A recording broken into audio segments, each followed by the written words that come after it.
السيد كيطالب سيدنا الله ينصرو ويزيد في عمرو يمد لي هذه الكلمتين من اجل فتح التحقيق في وفاه والدي الجندي المتقاعد قد مات في ظروف غامضه. تنطلب انا تصريح طبي.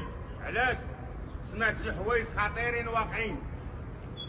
هاد السيد سميتو بوعبيد كيسكن في مدينة بني ملال، وكيف ما تيقول ان الاب ديالو توفى في ظروف غامضة، وهاد الشيء اللي خلاه يعتصم لمدة 14 يوم. هاد السيد في عوض انه يمشي ويرفع دعوة ويتبع المسطرة ديالو، فضل انه يعتصم. اما باش يعتصم ويطلع عنده واحد الموظف ديال الوقاية المدنية باش يقدم ليه يد المساعدة ويتكرفس عليه ويضربه بهاد الطريقة هادي، فاسمح لي هنا وليتي كتسمى مجرم، حيت هذاك الموظف ما عندوش علاقة بيك، فقط تعطاتو الأوامر باش يطلع عندك ويقدم ليك يد المساعدة. وفي الوقت اللي طلع عندك راه ما كان هز العصا لا سلاح لا والو، فقط يدي خاوين. وفي الوقت اللي وصل عندك بديتي كتضرب فيه بهذيك الطريقة.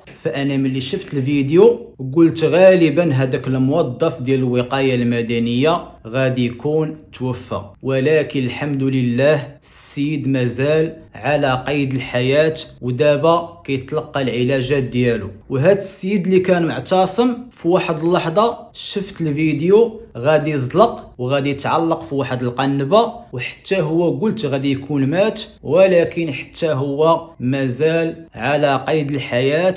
وكنتمناو يتفتح واحد التحقيق وياخذ كل واحد الجزاء ديالو في هذه القضية هذه.